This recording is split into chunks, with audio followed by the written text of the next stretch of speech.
Former intelligence officer turned president, Putin transformed Russia from a vanquished Cold War remnant to Eurasia's most feared powerhouse. Vladimir Putin, dubbed a modern-day Adolf Hitler by many, is now gone. The ramifications will be disastrous. Vladimir Putin, a former KGB operative, prides himself on projecting a manly image. According to reports, his fixation with restoring Russia to its previous glory days as the USSR controls his thoughts as he implements this plan. Putin has complete control over Russian television, which is watched by 70% of the population. His government is well known for suppressing online content. Putin even modified the country's laws to extend his presidency for another 2 terms. That implies he might stay in power until 2036 at the age of 84. In his thirst for dominance, he invaded Ukraine, killing thousands of civilians, including children. This administration has also set its sights on Europe's largest nuclear power facility. So, if this ostensibly lifelong ruler died today, with the death of the Russian dictator, Russia would face a power vacuum unprecedented since the death of another Russian terror ruler, Joseph Stalin, in 1953. Oligarchs and politicians would take anything they could get their hands on. So, who gets to sit in Putin's vacant seat first?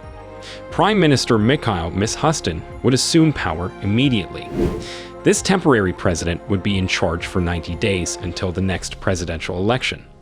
This would give those closest to Putin plenty of opportunity to cement their control. Putin was, after all, Russia's last elected politician. Once in power, he put his loyalists in crucial positions while destroying his political foes. Opposition leader Alexei Navalny, who stood for office and spearheaded anti-government protests, was arrested and imprisoned. So much for an election that was free and fair. Without a strong leader, the autocrats may begin to act out real-life Game of Thrones scenarios, juggling armies and plotting coups against one another. What does this signify for Russia's ongoing conflict in Ukraine, though? When COVID-19 became widely known, Putin's domestic popularity plummeted to new lows. However, his invasion of Ukraine has sparked a patriotic mania. He argued that Ukraine's decision to join NATO represented a huge security danger to Russia.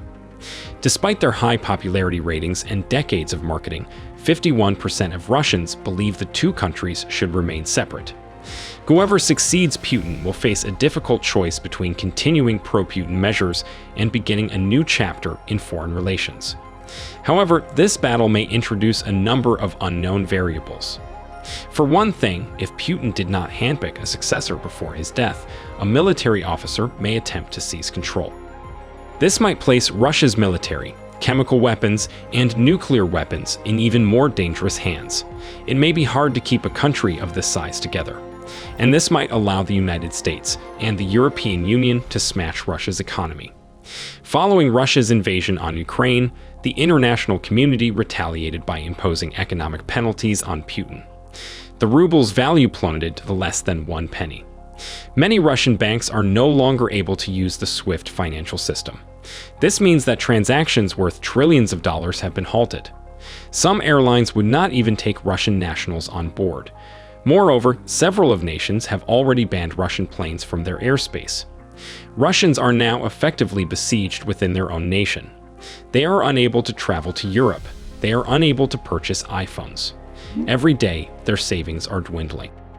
It isn't just the top crust that is feeling the heat. A deteriorating standard of living and a failing economy may spawn a new opposition party. With Putin gone, perhaps jailed leader Navalny will be released to lead this new wave. However, sanctions and prohibitions would harm more than just Russia. Gas prices would skyrocket due to the large amount of gasoline and oil exported from this country. Russia is the world's largest exporter of cereal grains, accounting for 30% of global exports. Not to mention their exports of jewels, iron, and precious metals. After cutting off Russia, the world would have to find out how to keep the supply chain functioning.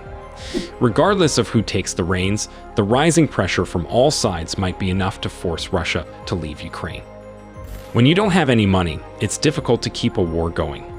Even if a figure appeared alongside Putin who wanted to maintain his kind of politics, Russia would have to consider re-embracing the West rather than face a world of isolation and growing poverty.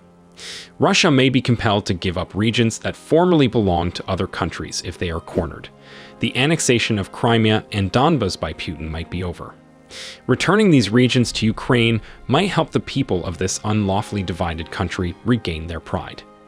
If Russia's tough economic policies and sanctions continue, the situation on the ground might spark discontent that could escalate into a full-fledged uprising. Whoever inherits this catastrophe will have a long time to reconstruct a shattered society and restore global trust. After Putin's death and the collapse of the Russian economy, Ukrainians could only hope for a new age of peace.